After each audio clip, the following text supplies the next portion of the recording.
Hello my dear friends and students, welcome to English Max. हम लोग SSC GD के English का previous paper कर रहे थे।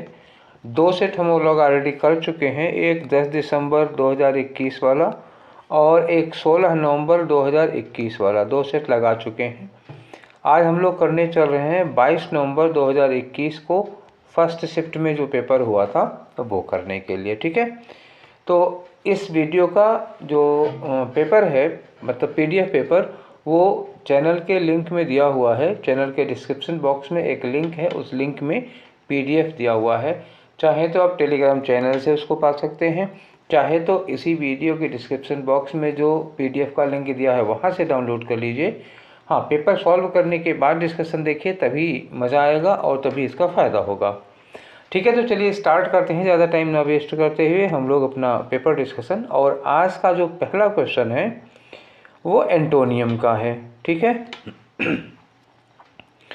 पहला क्वेश्चन एंटोनियम का, और जो वर्ड है वो है एम्पल।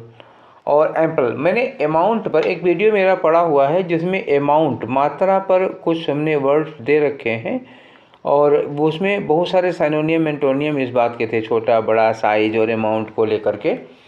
तो उसमें ये आपको मिल जाएगा एम्पल। तो एम्पल का क्या मतलब होता है? एम्पल का मतलब होता है बहुत अधिक मात्रा में, ठीक है ना। एम्पल कहिए, अबंडेंट कहिए, प्लेंटी कहिए, ये सब वर्ड होते हैं ना। अब इसका आपको एंटोनीम बताना है, ठीक है। क्या बताना है? एंटोनीम बताना है। तो देखो, एनफ भी हो जाए ज़्यादा के लिए, ठीक, और प्लेंटी भी हो गया ज़्यादा के लिए, ठीक है। स्पार्स, स्पेयर का मतलब क्या हुआ? जो हमारी ज़रूरत से ज़्यादा होता है वही तो हुआ ना स्पेयर, ठीक है। तो ये भी ज़्यादा के लिए हो गया, तो ये कोई हमारा आंसर नहीं होगा। स्कार्स का मतलब क्या होता है? कम होता है। तो स्कार्स है, पॉसिटी है, डर्थ है, वांट है, लैक है, ये सब क्या हो जाएंगे? एम्पल के एंटोनीम हो जाएंगे। तो आपका ऑप्शन कौन सा हुआ इसमें? ऑप्शन हुआ स्कार्स। चलिए आगे बढ़ते हैं। क्वेश्चन नंबर 2 है हमारा। क्वेश्चन नंबर 2 में आपको दिख रहा होगा कि ये वन वर्ड सब्स्टिट्यूशन का क्वेश्चन है। ये देखिए लिखा हुआ वन वर्ड, और लिखा क्या है? Hand written book. Hand written book का मतलब क्या हुआ? हस्तलिपि। हिंदी में क्या कहते हैं? पांडुलिपि या हस्तलिपि कहते हैं। ड्राफ्ट का मतलब क्या होता है? प्रारूप। एडिशन का मतलब होता है उसका संस्करण, ठीक है। जैसे कोई किताब कोई लिख देता है, पता लगा 2019 में उसका पहला एडिशन निकला, उसके बाद कुछ थोड़ा संशोधन करके 2020 में सेकेंड एडिशन निकला, 2022 में थोड़ा संशोधन करके और निकाय थर्ड एडिशन निकला। तो इसमें बार बार एडिशन करके, बार बार संशोधन करके, कुछ जो इनोवेशन करके नए नए एडिशन निकलते रहते हैं, उन्हीं को एडिशन कहा जाता है। मैन्युस्क्रिप्ट का मतलब होता है पांडुलिपि। पांडुलिपि का मतलब क्या हुआ? जो हाथ से लिखा हुआ होता है उसको कहते हैं। राइटर जब एक बार हाथ से लिखता है, हालांकि आजकल तो लोग डायरेक्ट टाइप कर लेते हैं, पहले के राइटर लोग पहले कागज़ पे उसको पेन से लिखा करते थे, पूरा बाद में छपने के लिए जाता था। तो जो हाथ से वो कागज़ पर लिखे हुए होते थे, मूल प्रति जिसको कहते थे, उसी को पांडुलिपि या फिर उसी को मैन्युस्क्रिप्ट कहा जाता था। हैंड रिटन बुक होती थी वो, ठीक है। तो आपका जो आंसर हुआ वो क्या हो गया? मैन्युस्क्रिप्ट हो गया। आउटलाइन का मतलब रूपरेखा होती है किसी चीज़ की, जो बाउंड्री हम लोग ऐसे ही ऊपर ऊपर प्लान बनाते हैं। तो आउटलाइन और ड्राफ्ट करीब करीब एक ही चीज़ होती है, ठीक है।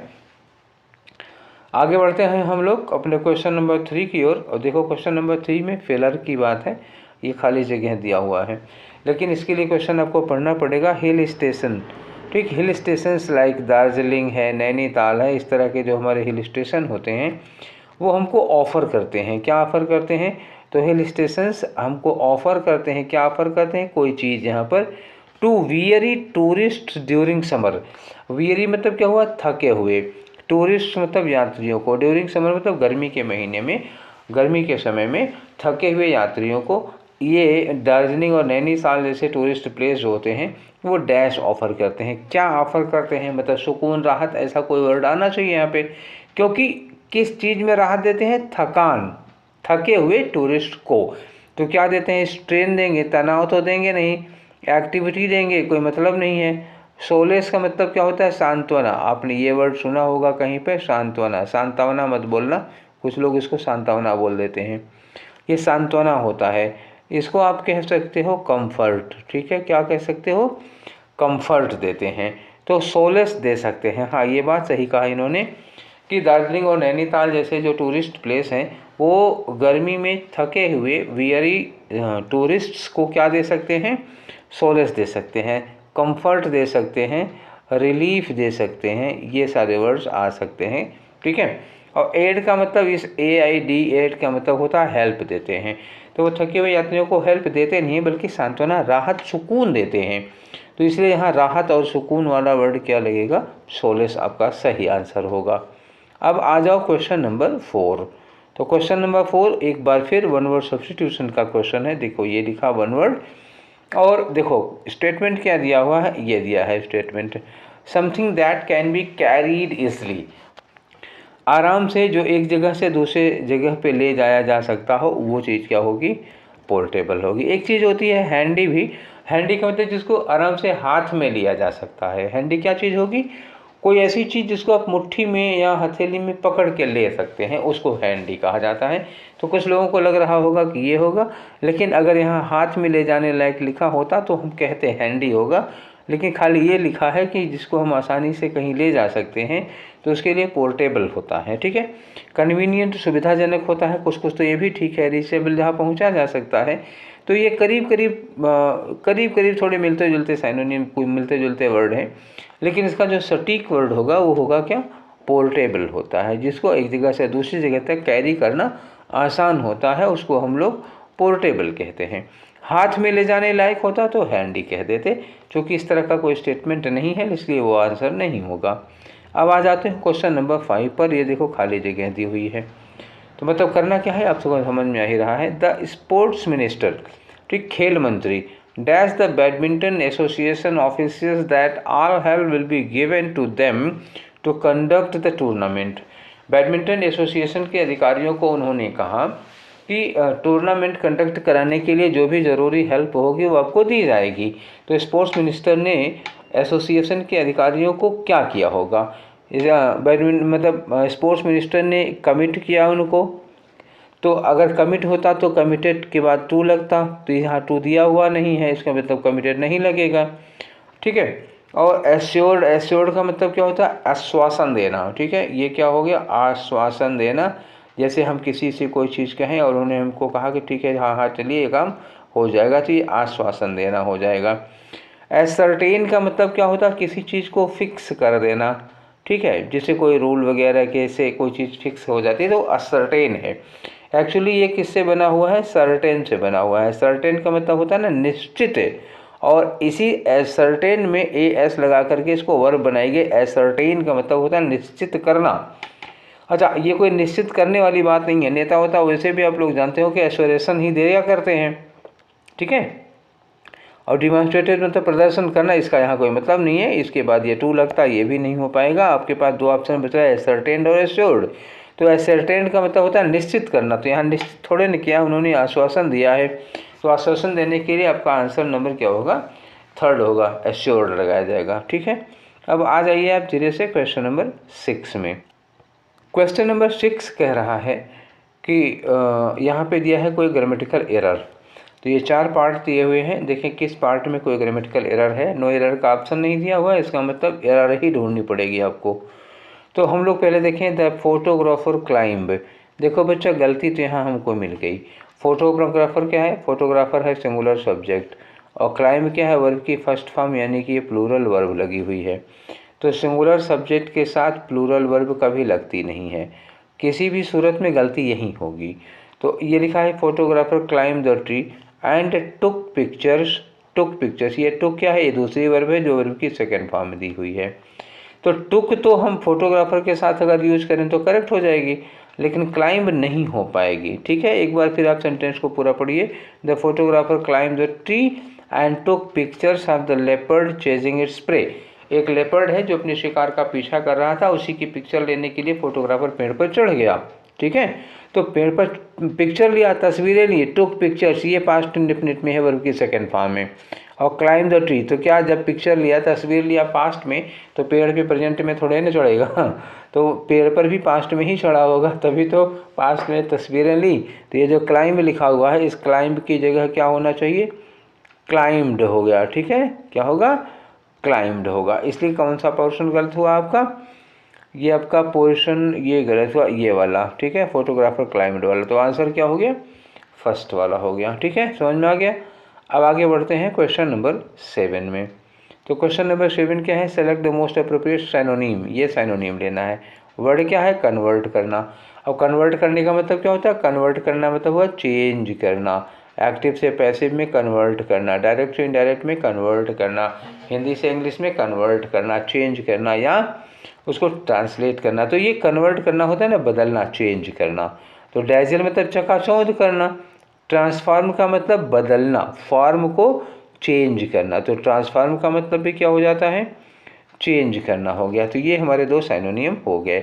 रेडिकल का मतलब क्या होता है, कट्टर, कोई जो क्या होता है बहुत कट्टर होता है, उसको कहते हैं कोई लेना देना नहीं। अफेक्ट का मतलब क्या होता है, प्रभावित करना, किसी को क्या करना, ये होता है प्रभावित करना। तो ये भी नहीं होगा हमारे ऑप्शन में। तो ठीक, और डैजल मतलब चकाचौंध करना, ये होगा ही नहीं। चलिए ऑप्शन आपको चाहे तो फिर बता दें। डैजल मतलब चकाचौंध करना, और ट्रांसफॉर्म मतलब परिवर्तन करना, चेंज करना, रेडिकल कट्टर होता है, अफेक्ट माने प्रभावित करना। तो ये तीनों तो हो गए नहीं। फिर आपका क्या होगा, चेंज करने के लिए ट्रांसफॉर्म लगेगा। कन्वर्ट करना मतलब भी चेंज करना, ट्रांसफॉर्म करना मतलब भी चेंज करना। तो आपका आंसर कौन सा हुआ, सेकेंड वाला हुआ। अब आ जाते हैं क्वेश्चन नंबर 8 पर। क्वेश्चन नंबर 8 क्या कह रहा है, एक बार देखो फिर, यहाँ वन वर्ड सब्स्टिट्यूशन है। स्टेटमेंट पढ़ के देखो, फ्लुएंट या परसुएसिव इन स्पीकिंग या राइटिंग। जो बोलने में, स्पीकिंग में या लिखने में क्या हो, बहुत ही परसुएसिव या फ्लुएंट होता है। तो बहुत फ्लुएंट या परसुएसिव होने का मतलब बहुत अच्छा वक्ता होगा और बहुत अच्छा लेखक होगा। तो ऑप्शन देखते हैं। प्रेजेंटेटर, तो सॉरी, प्रेजेंटर का मतलब होता है जो उपस्थित करता है, पेश करता है, तो ये प्रेजेंटर का कोई मतलब नहीं है। मैग्निफिसेंट मतलब शानदार, स्प्लेंडेड, एकदम ग्रांड होता है, ये भी नहीं होगा। इलोक्वेंट का मतलब होता है बोलने में बहुत कुशल। तो इलोक्वेंट के लिए एक वर्ड आता है हिंदी में जिसको कहते हो वाक्पटु। वाक्पटु का मतलब बोलने में आदमी बहुत कुशल होता है। यहाँ स्पीकिंग का दे ही रखा है बोलने में। ठीक है, तो यहाँ इलोक्वेंट हम अब आराम से लगा सकते हैं। परसुएडर, देखो यहाँ परसुएसिव से परसुएडर मत करना। परसुएडर का मतलब क्या होता है, फॉलो करने वाला, चेंज करने वाला। ठीक है, जबकि यहाँ दिया है बहुत फ्लुएंट या बहुत अच्छे ढंग से बोलने या लिखने वाला दिया है। तो हमारा जो ऑप्शन होगा ना, वो कौन सा होना चाहिए, वो होना चाहिए इलोक्वेंट। ठीक, इलोक्वेंट मतलब बोलने में बहुत कुशल, बहुत बढ़िया, गिफ्ट ऑफ गैब जिसको मिला होता है। अब एक मुहावरे की बात करोगे तो इसको क्या कहते हैं, इनको मिला होता है गिफ्ट ऑफ गैब, बोलने की कला, नेचर ने इनको बोलने में महारत दे रखी है। ठीक है, आगे बढ़ो। अब आते हैं हम क्वेश्चन नंबर 9 पे। हमारा क्वेश्चन नंबर 9 स्लैश लगा हुआ है, इसका मतलब इसमें एरर की कहानी है। देखो, एक पार्ट, दो पार्ट, तीन पार्ट, ठीक है, और ये रहा चौथा पार्ट। देखते हैं इसमें क्या गलती है एक्चुअली। तो इसके लिए पढ़ना पड़ेगा। देखिए, the great wall of China is no long a continuous structure. ठीक, ग्रेट वॉल ऑफ चाइना अब कोई कंटिन्यूअस स्ट्रक्चर नहीं रह गया। मतलब जैसे कि ये दीवार है, ये यहाँ तक थी, अब क्या हो गया है, अब ये यहाँ से टूट गई है, कहीं कहीं से क्या हो गई है, टूट गई है। तो ये कंटिन्यूअस नहीं रह गई है। तो टूटी क्यों है, ओइंग टू इरोजन, किसके नाते, इरोजन के नाते ऐसा हो गया है। तो अब इस सेंटेंस में कहीं कोई एरर है क्या, तो कह रहे हैं कि अब नहीं रह गई, अब कंटिन्यूअस स्ट्रक्चर नहीं रह गया। तो ये जो नो लॉन्ग लिखा हुआ है, तो नो लॉन्ग की जगह क्या करोगे, या तो कहो नो मोर। ठीक है, तो the great wall of China is no more a continuous structure, मतलब अब वो एक कंटिन्यूअस स्ट्रक्चर नहीं रह गया है। अच्छा, फ्यूचर की बात करोगे तो इज नो लॉन्गर कहोगे। ठीक है, नो लॉन्गर, या तो नो लॉन्गर कहो या तो नो मोर कहो, ये पॉजिटिव डिग्री में नहीं होगा। Whatever you can do, whatever you like to do, long का क्या होगा, या तो कहो no longer a continuous work, या कहो कि no more a continuous structure. तो दो, ये लॉन्गर या मोर कुछ भी लगेगा, लॉन्ग गलत है। तो आपका आंसर कौन सा हुआ, इज नो लॉन्ग। तो क्या करते, लॉन्गर करते। ठीक, अब आ जाओ अपने क्वेश्चन नंबर 10 पर। तो क्या है क्वेश्चन नंबर 10 में, देखो इनकरेक्टली स्पेल्ड वर्ड, तो जिसकी स्पेलिंग गलत हुई है। अब ये बताओ, सॉलिटरी की स्पेलिंग तो एकदम से ठीक लग रही, इंडिविजुअल की स्पेलिंग एकदम से ठीक लग रही, क्राइटेरिया की भी एकदम से ठीक लग रही है। ये लेजिबल गलत लग रही है, क्योंकि लेजिबल की स्पेलिंग क्या होती है, LEGIBLE। तो क्या होता है, LEGIBLE, इसका मतलब क्या होता है, पढ़ने लायक, जो पढ़ने में आ सकता है, जिसको हम पढ़ पाएँ, वो क्या होता है, लेजिबल। और आपका आंसर हो गया 4th नंबर, क्योंकि इसमें डी फालतू में लगा हुआ है। क्लियर हो गई बात। ठीक है, चलिए आज आते हैं हम लोग क्वेश्चन नंबर 11 में। और क्वेश्चन नंबर 11 में क्या कह रहे हैं, देखिए एंटोनीम कह रहे हैं। एंटोनीम किस वर्ड का दिया है, अपोनेंट का पूछा है। अपोनेंट का मतलब क्या होता है, अपोनेंट मतलब होता है विरोधी, जो आपको अपोज करता है वो हो गया विरोधी, विरोध करने वाला। तो सपोर्टर, ये सपोर्ट करने वाला हो गया। तो ये तो आपको एंटोनियम मिल ही गया जी, पहले ही मिल गया। अपोनेंट मतलब विरोध करने वाला, सपोर्टर साथ देने वाला, तो यही तो उसका एंटोनियम हुआ। आंसर तो आपको यहाँ मिल गया। प्रोफेसर का यहाँ कोई लेना देना नहीं, मेंटर जो आपको ट्रेंड करता है कोई मतलब नहीं है। प्रेजेंटर, प्रेजेंटर आज बहुत ज़्यादा दे रखे हैं भाई, कई बार 2-3 बार ये मिल चुका प्रेजेंटर, इसका कोई मतलब नहीं है। प्रेजेंटर दे 2-3 बार दिया और आंसर एक बार भी नहीं है ये, ठीक है। तो चलो, अपोनेंट का एंटोनिम क्या होगा, अपोनेंट का एंटोनिम हो गया सपोर्टर। अपोनेंट विरोध करने वाला और सपोर्टर सपोर्ट करने वाला, ठीक है। अब ये आ जाओ क्वेश्चन नंबर 12 पर, ठीक है। देखते हैं क्वेश्चन नंबर 12 क्या कह रहा है। तो क्वेश्चन नंबर 12 में देखो, ये है इनकरेक्टली स्पेल्ट वर्ड है। इनकरेक्टली स्पेल्ट वर्ड में देखो क्या दिया है, हॉस्टल दिया है, तो हॉस्टल की तो ठीक है। होल्ड की स्पेलिंग ये भी ठीक है। हॉस्पिटैलिटी ये गलत लग रही है। और होइस्ट भी ठीक है, होइस्ट मैंने ध्वज फहराना या मेज़बानी करना। हॉस्पिटैलिटी में एक्चुअली क्या होगा, ये हो गया हॉस्पिटल, लिखो पहले, ये हो गया आपका हॉस्पिटल। हॉस्पिटल के बाद इन्होंने क्या लिखा, ITY, जबकि यहाँ LIT के बाद I नहीं Y होना चाहिए। यही एक मिस्टेक रह गई, लास्ट में Y होना चाहिए था। हॉस्पिटैलिटी की स्पेलिंग में LITY होता है और यहाँ क्या लिखा, LITI लिखा हुआ, ये होता LITY, तो ये सही हो जाता। क्लियर, चलो ठीक है। तो ये भी हो गया। अब आगे बढ़ते हैं हम लोग क्वेश्चन नंबर 13 में आते हैं, ठीक है। तो देखो 13 क्या कह रहा है जी, क्वेश्चन नंबर 13 क्या है, 13 में select the most appropriate synonym. एक बार फिर आ गया क्वेश्चन साइनोनिम का। साइनोनिम क्या दिया है यहाँ पे, सिमिलर का साइनोनिम बताना है आपको। तो सिमिलर का साइनोनिम, तो सिमिलर का मतलब क्या होता है, एक जैसा, समान। तो एलियन, ये एलियन क्या हो गया, विदेशी, ये तो होगा नहीं। अलाइक, अलाइक का मतलब होता है एक समान, एक जैसा। तो ये सिमिलर का साइनोनिम हो गया क्या हमारा, अलाइक हो गया। ये है सिमिलर, और सिमिलर का साइनोनिम क्या हो गया, अलाइक हो गया। एलियन का कोई लेना देना नहीं। सेवरल का मतलब कई होता है। इक्वल का मतलब एक मतलब एक बराबर होता है। तो सिमिलर में और इक्वल में अंतर होता है ना, 2 + 2 = 4। अब यहाँ ये हो गया 2 और 2 4 होते हैं, ये तो इक्वल हो गया, लेकिन सिमिलर थोड़े हुआ। तो सिमिलर का साइनोनिम क्या होगा, अलाइक होगा, ठीक है। अब आगे बढ़िए, आपका क्वेश्चन नंबर 14 क्या है, क्वेश्चन नंबर 14 में फिर वही नो सब्सटीट्यूशन रिक्वायर्ड। अब इसमें एक पोर्शन दिया, ये अंडरलाइन करके दिया हुआ है, ये इतना। अगर इसमें कोई ग्रामेटिकल मिस्टेक है तो उसकी जगह पर सही क्या होगा, अगर ये सही है, यहाँ कोई ग्रामेटिकल मिस्टेक नहीं है, तो फिर नो सब्सटीट्यूशन रिक्वायर्ड होगा। तो चलो पहले पता करते हैं कि क्या इसमें कोई गलती है।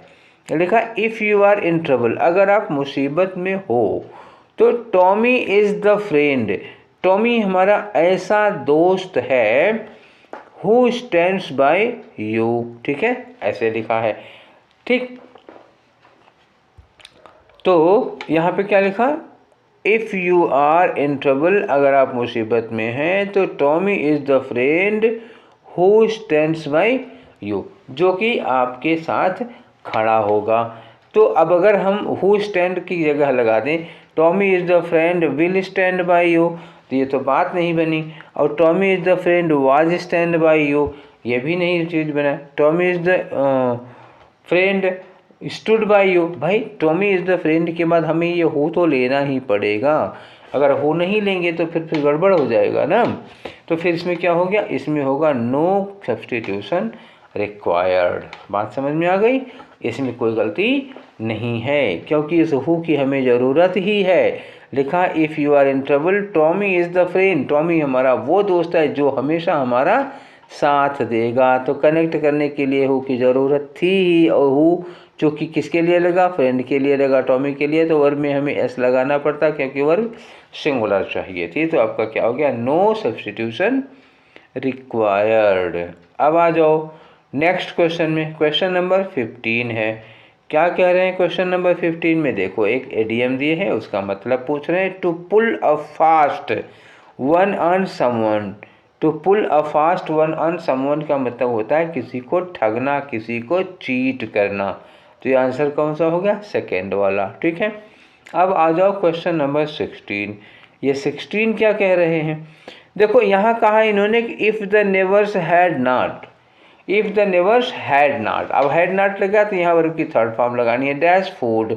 तो अगर पड़ोसियों ने भोजन डैश न किया होता तो वी माइट हैव स्टार्व्ड, तो हम भूखे रह जाते।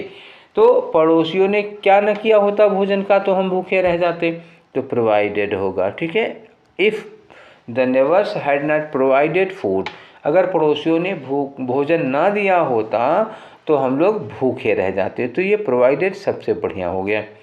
एडेड फूड, एडेड फूड का कोई मतलब नहीं है। स्टोलन फूड, अगर उन्होंने चुराया ना होता तो हम भूखे रह जाते, गलत बात हो गई। If they had not thrown the food, अगर उन्होंने भोजन फेंका ना होता तो हम भूखे रह जाते, ये भी बात गलत है। तो सबसे बढ़िया क्या है? प्रोवाइडेड है। अगर उन्होंने भोजन दिया ना होता तो हम भूखे रह जाते। अब आ जाओ क्वेश्चन नंबर 17 पे। क्या है 17 में? देखो एक बार फिर है सब्सटीट्यूशन, मतलब जो अंडरलाइन किया हुआ है इसको आप बताइए। एक वर्ड अंडरलाइन किया है, ट्राइड, केवल बस। तो देखें कि ट्राइड सही है या गलत है। तो if I see a snack, भाई आज इफ़ वाले क्वेश्चन बहुत दे रखे हैं यार। अभी ऊपर से देख रहा हो तो तीसरा या चौथा क्वेश्चन है ये जो इफ़ वाला दिया है। ठीक है, तो इसका मतलब कंडीशनल्स पे बहुत ज़बरदस्त क्वेश्चन पूछे गए हैं, और कंडीशनल पे हमने एक वीडियो बना रखा है, पूरा कंडीशनल ही कंडीशनल है, करीब 40-45 मिनट का वीडियो है, और उसके बाद में उसकी प्रैक्टिस सेट भी है, साथ साथ में प्रैक्टिस है।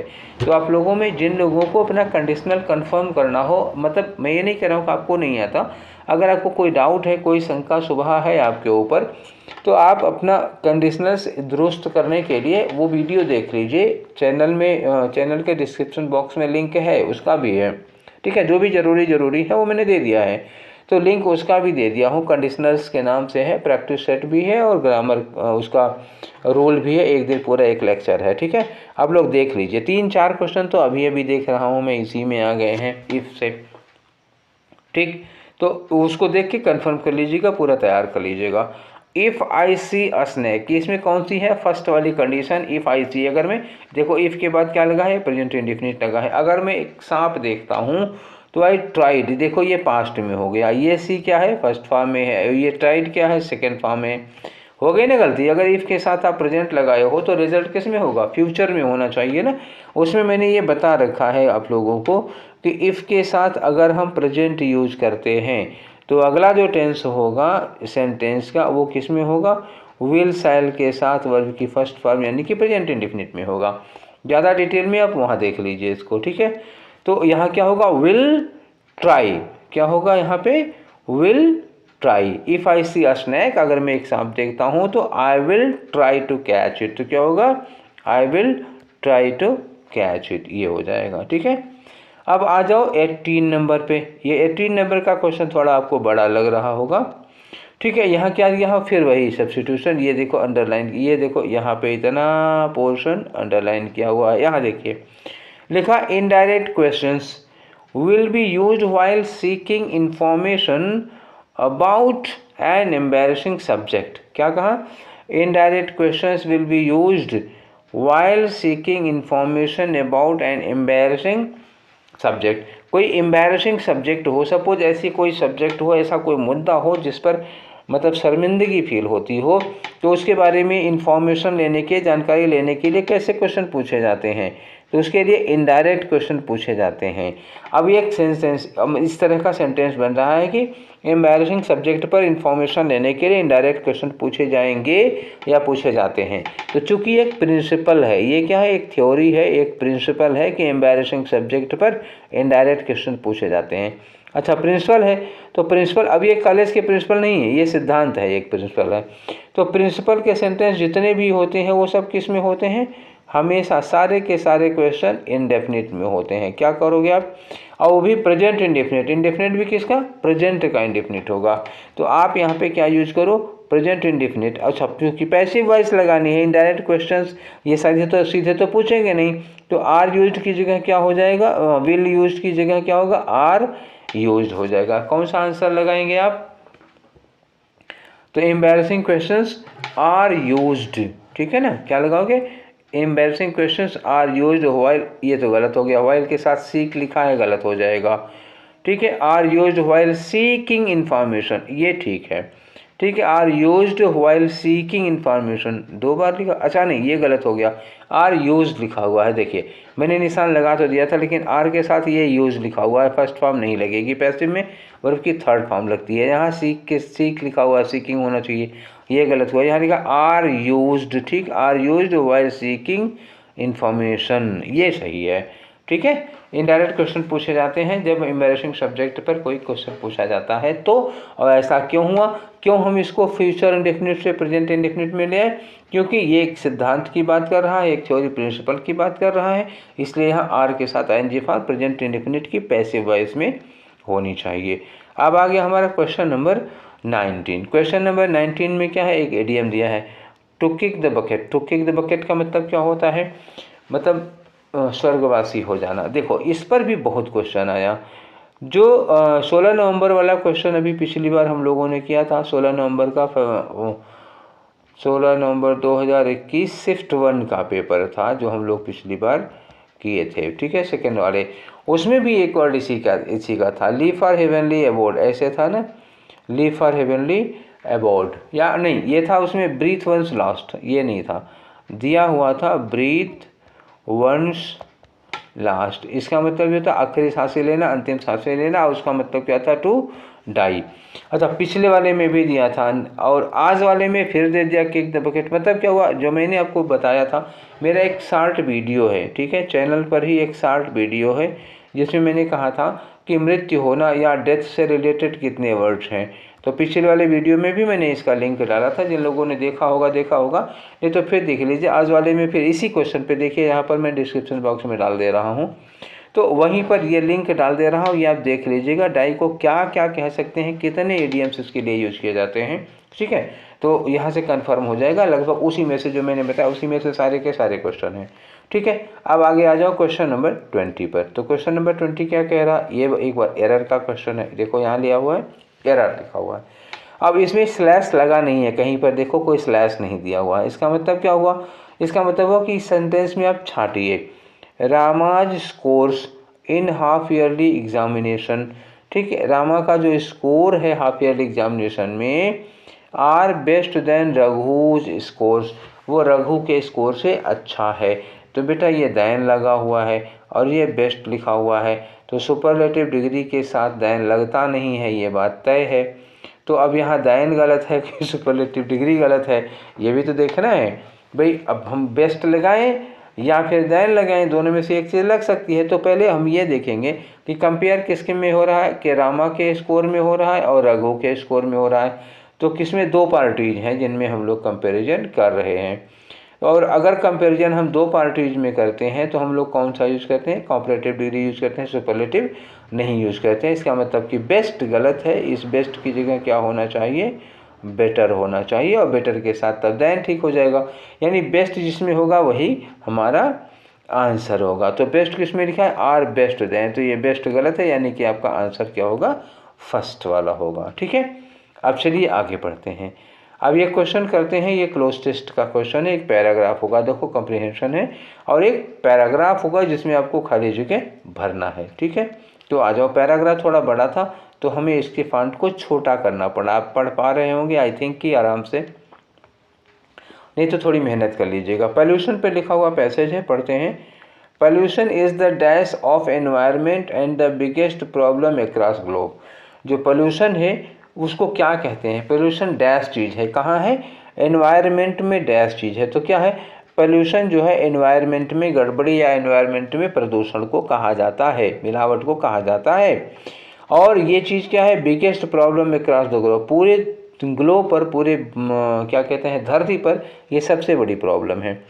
The major causes of pollution include, तो यहाँ पर पोल्यूशन के कारण लिए जा रहे हैं। तो जो बड़े कारण हैं पोल्यूशन के, उसमें क्या चीज़ें हैं, डैश, यहाँ लिखा है dash use of motor vehicle, rapid industrialisation, increasing urbanisation, use of chemical fertilisers in agriculture and burning of fossil fuel, ये बड़े बड़े कारण हैं।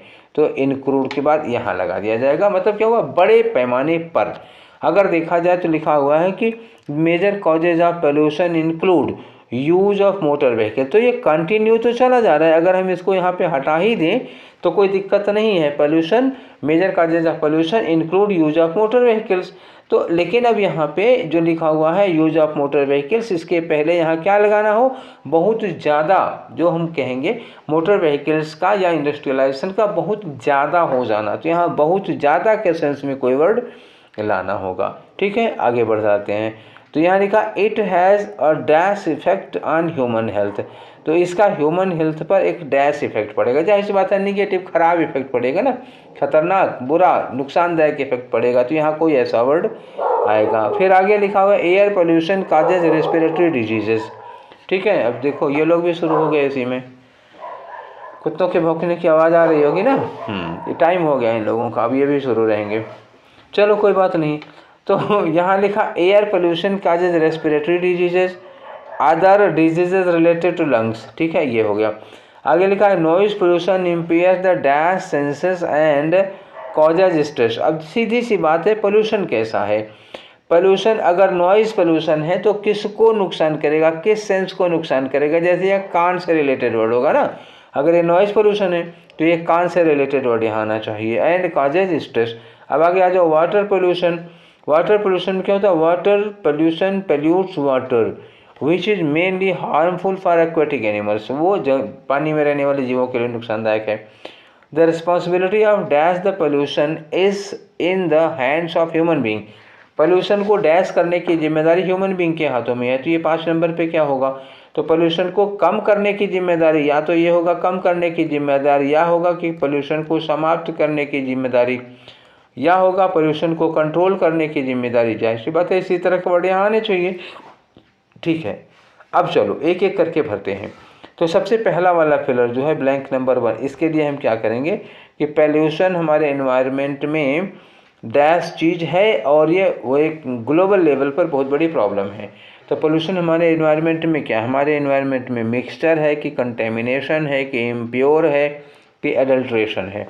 तो पोल्यूशन हमारे एनवायरनमेंट में मिक्सचर को नहीं कहते, इम्प्योर को भी नहीं कहते। इम्प्योर एडजेक्टिव है, एक्चुअली नाउन चाहिए। एडल्ट्रेशन होता है मिलावट। तो पोल्यूशन हमारे एनवायरनमेंट में मिलावट नहीं कहते, ये दुकान पे खाने पीने की चीज़ों में जो मिलावट होती है उसको कहा जाता है एडल्ट्रेशन। तो ये भी नहीं होगा। कंटेमिनेशन का मतलब होता है ना दूषित हो जाना। ठीक है, तो प्रदूषण क्या है, हमारे वायुमंडल का, हमारे वातावरण का दूषित हो जाना, कंटेमिनेट हो जाना। तो यही आपका आंसर होगा। ठीक है, अब फिलर नंबर 2 देखते हैं क्या है। ठीक, तो फिलर नंबर 2 में क्या हुआ, इन्होंने कहा कि जो मेजर कॉजेस हैं पोल्यूशन के उसमें इंक्लूड है फला चीज़ें। और क्या होगा फला, अब सब में क्या लगा है, यूज ऑफ डैश। तो बहुत ज़्यादा पैमाने पर इन सारी चीज़ों का यूज। तो बल्कि का मतलब होता है बहुत बड़ा, लेकिन बल्कि किस में आता है, बल्कि साइज़ में आता है। तो ये लगेगा नहीं, हमके चाहिए अमाउंट में यहाँ। तो स्लाइड का मतलब बहुत कम हो जाएगा, ये तो लगेगा नहीं। कॉम्पैक्ट का मतलब भी बहुत कम, बहुत पैक्ड हो जाएगा, ये भी नहीं होगा। मासिव का मतलब क्या होता है, बहुत ज़्यादा, यही है अमाउंट में। क्या है ये, बहुत ज़्यादा, ये अमाउंट में आ जाता है। तो आपका आंसर क्या होगा, बहुत ज़्यादा यूज किसका, मोटर व्हीकल्स का बहुत ज़्यादा यूज, इंडस्ट्रियलाइजेशन का बहुत ज़्यादा हो जाना और अर्बनाइजेशन का बहुत ज़्यादा हो जाना। तो मासिव होगा। अब आ जाते हैं हम फेलर नंबर 3 पर। क्वेश्चन नंबर 23 और फेलर नंबर 3 क्या भरना है। फेलर नंबर 3 में देखो, it has a dash effect on human health. तो अब ये बताओ कि अगर पोल्यूशन होगा तो उसका मानव के हेल्थ पर, मनुष्य के स्वास्थ्य पर कैसा पड़ेगा। अच्छा तो पड़ेगा नहीं, खराब ही पड़ेगा। तो सेफ तो होगा नहीं, जाहिर सी बात है। रिस्की इफेक्ट पड़ेगा, थोड़ी संभावना बन रही है। थ्रेटेंड पड़ेगा नहीं, अगर ये थ्रेटेंड की जगह थ्रेटनिंग होता तो हो सकता था, ये नहीं होगा। अब हैजार्डस का मतलब क्या हुआ, डेंजरस या खतरनाक। तो पोल्यूशन का मनुष्य के स्वास्थ्य पर कैसा असर पड़ेगा, डेंजरस इफेक्ट पड़ रहा है तो हैजार्डस होगा। रिस्की का मतलब क्या होता है, जोखिम भरा। एक्चुअली ये जोखिम भरा क्या होता है, जैसे हम लोग कोई काम करने का रिस्क उठाते हैं तो उसको कहा जाता है। ठीक है, जैसे आप मान लीजिए मार्केट डाउन चल रही है, आप शेयर मार्केट में पैसा लगाते हैं तो रिस्क है। रिस्क मतलब ये भी एक खतरा, ये भी है, लेकिन ये खतरा शरीर पर नहीं है, फिजिकल नहीं है। तो पैसे वैसे के लिए जो होता है तो उसके लिए हम हैज़ार्डस नहीं यूज़ करते, उसके लिए रिस्की यूज़ करते हैं। और हैज़ार्डस किसके लिए होता है? जिसमें जान जा सकती है। तो यहाँ पे क्या लगाओगे? हैज़ार्डस लगाओगे, ठीक है। हैज़ार्डस है, डेंजरस है, पेरिलस है, इस तरह के वर्ड यूज़ किए जा सकते थे। अब आ जाओ फिलर नंबर 4। तो फिलर नंबर 4 देखिए क्या है भैया, देखो फिलर नंबर 4 यहाँ आ गए हम लोग, कहाँ पे? यहाँ पहुँच गए। तो इन्होंने कहा था कि वो noise pollution impairs the dash senses and causes stress. तो डैश सेंसेस मतलब यहाँ सुनने से रिलेटेड होगा, क्योंकि सब्जेक्ट क्या है? नॉइज़ पोल्यूशन है। सुनने से रिलेटेड क्या होगा? ऑडिटरी, ये बिल्कुल सही है, ये रिलेटेड। ऑडिबल का मतलब सुनने लायक हो गया। ऑडिबल क्या होता है ना, एक्चुअली आवाज़ की क्वालिटी होती है। ऑडिबल, ये ऑडिबल जो लिखा हुआ है 2 नंबर पे, इसका मतलब होता है सुनने लायक, मतलब क्या हो? गुड फॉर हियरिंग, ठीक है, सुनाई देने लायक है। और सुनने से संबंधित, सुनने से संबंधित में क्या हो जाएगा? ऑडिटरी हो गया, रिलेटेड टू हियरिंग, सुनने से संबंधित। ऑडिबल का मतलब क्या हुआ? जिसको सुना जा सकता है। तो हमारी सुनने की क्षमता को आप इम्पेयर करता है, इसलिए क्या लगाओगे? ऑडिटरी। ऑडिबल से कंफ्यूज मत होना, यहाँ ऑडिटरी लगेगा। ऑडियसियस का मतलब जिद्दी होगा, कोई लेना देना नहीं। हियरिंग का मतलब यहाँ कोई आएगा नहीं, हियरिंग सेंसेस नहीं होते हैं एक्चुअली। यहाँ देखो क्या लिखा है? सेंसेज। तो हियरिंग सेंसेस नहीं होंगे, ऑडिटरी सेंसेस होंगे। क्लियर? ठीक है। तो एक क्वेश्चन और रह गया है हमारा, क्वेश्चन नंबर 25 है ये, शायद आखिरी वाला, ठीक है। फिलर नंबर 5, ठीक, आ जाओ। तो फिलर नंबर 5 में क्या कह रहे हैं कि responsibility of dash the pollution is in the hands of human being. तो पोल्यूशन को डैश करने की जिम्मेदारी आदमी के हाथ में। तो पोल्यूशन को क्या करने की जिम्मेदारी होगी? कम करने की जिम्मेदारी होगी, या पोल्यूशन को ख़त्म करने की जिम्मेदारी होगी, या पोल्यूशन को कंट्रोल करने की जिम्मेदारी होगी। तो कुछ इस तरह के वर्ड आने चाहिए। तो पोल्यूशन को मिनिमल, मिनिमल क्या होता है? न्यूनतम। नहीं, यहाँ पे हमें वर्ब लगानी चाहिए और उनकी आईएनजी फॉर्म। मिनिमल नहीं होगा, मिनिमाइज नहीं होगा, इसमें क्या होता? आईएनजी होता तब ठीक होता, तो ये भी गलत हो जाएगा। मिनिमाइजिंग ये दिया हुआ है, यही आपका आंसर होगा। मिनिमम एडजेक्टिव है, तो मिनिमम रिस्पॉन्सिबिलिटी मतलब मिनिमम नहीं होगा ना, रिस्पॉन्सिबिलिटी ऑफ मिनिमम पोल्यूशन नहीं, मिनिमाइजिंग। तो यह क्या लिखा हुआ? ऑफ लिखा हुआ है, ठीक है। यहीं से देख लो आप, ये ऑफ लिखा हुआ है। और किसी भी प्रीपोजिशन टू को छोड़कर कोई भी प्रीपोजिशन है तो हम उसके बाद वर्ब की आईएनजी फॉर्म लगाते हैं। और ये जो ऑफ लगा है तो इसके बाद ये क्या चाहिए? 5वें नंबर पर वर्ब की आईएनजी फॉर्म चाहिए थी, और वर्ब की आईएनजी फॉर्म केवल क्या है? मिनिमाइजिंग में दिया हुआ है और किसी में नहीं है। तो इस प्रकार हम लोगों ने कितने कर लिए?